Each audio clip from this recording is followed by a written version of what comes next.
राहत देते हैं। कदम आगे बढ़ाइए और समझने की कोशिश कीजिए हिंदुस्तान में क्या क्या किस किस रूप में कैसी चीजें पलट जाती हैं। एक नई स्थिति आपको दिखाते हैं और लिए चलते हैं आपको छत्तीसगढ़।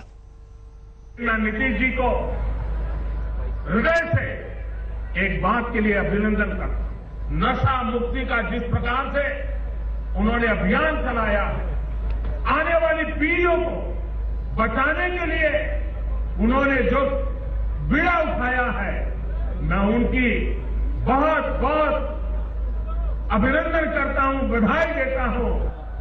प्रधानमंत्री मोदी ने पटना जाकर शराबबंदी पर बिहार के सीएम की पीठ ठोकी थी। जी, नीतीश की पीठ ठोकी गई थी। लेकिन बीजेपी के छत्तीसगढ़ के सीएम रमन सिंह ने तय किया है अब उनकी सरकार ही शराब बेचेगी। सवाल 3900 करोड़ का है। तो इस आंकड़े को देख लीजिए और फिर जरा सोचना शुरू कीजिए, क्या वाकई राज्य की अर्थव्यवस्था के लिए आंकड़ा इतना आकर्षक है कि कमाई शराब बेचकर सरकार ही करने लगे। लेकिन रमन सिंह सरकार ने तय किया है अब वो खुद ही शराब बेचेगी और इसके लिए बाकायदा एक कॉरपोरेशन भी बना दिया गया है। वो दूर करने के कारण सरकार को बहुत सारा रेवेन्यू लॉस होगा और इंटीरियर की बहुत सारी दुकानों को कोई लेता भी नहीं है और इसलिए उन दुकानों के संचालन में भी तकलीफ होती है। इसलिए इसके लिए आबकारी का एक कॉरपोरेशन बनाने का निर्णय हुआ है। तो शराब की बिक्री और ठेकों के लाइसेंस से होने वाली ये कमाई छत्तीसगढ़ सरकार को इतनी प्यारी है कि चुनाव के वक्त चुनावी घोषणा पत्र में जो रमन सरकार ने कहा था कि कुछ इलाकों में आंशिक तो कुछ इलाकों में पूरी तरह शराबबंदी होगी, और अब ये चुनावी वादा हवाई हो चुका है, जिससे लोगों में गुस्सा है। तो गुस्से की बात बाद में, लेकिन उससे पहले चुनावी घोषणा पत्र का मतलब बीजेपी के लिए क्या होता है, ये गाजियाबाद में आज प्रधानमंत्री मोदी ने पढ़ाया। उसे भी सुन लीजिए। भारतीय जनता पार्टी का चुनाव घोषणा पत्र नहीं होता है, वो संकल्प पत्र होता है। संकल्प पत्र।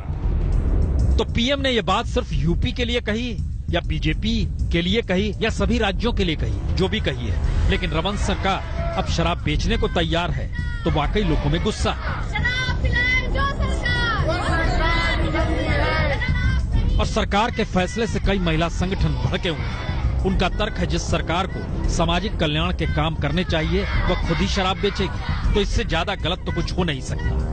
कि आप नगर निगम को 10-10 लाख देगी सरकार और शराब दुकान वो निर्माण करें, तो सीधा सीधा आर्टिकल 47 का ये उल्लंघन है। अनुच्छेद जो 47 से कहता है कि कोई भी प्रदेश की सरकार किसी भी मादक पदार्थों के अभिवृद्धि उसको बढ़ावा देने का कार्य नहीं कर सकती।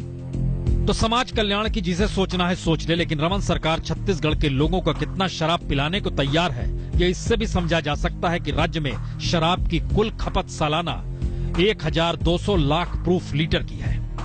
छत्तीसगढ़ में शराब का कारोबार कुटीर उद्योग की शक्ल ले चुका है। देश में शराब भले ही सामाजिक बुराई के रूप में देखी जाती हो, लेकिन यहाँ सरकारी प्रोत्साहन के चलते ये बाकायदा कल्चर के रूप में तब्दील हो चुकी है। सरकार ने इसे ऐसा ही बढ़ावा देना जारी रखा तो वो दिन दूर नहीं जब यहाँ की एक बड़ी आबादी सामाजिक विघटन की गिरफ्त में नजर आएगी।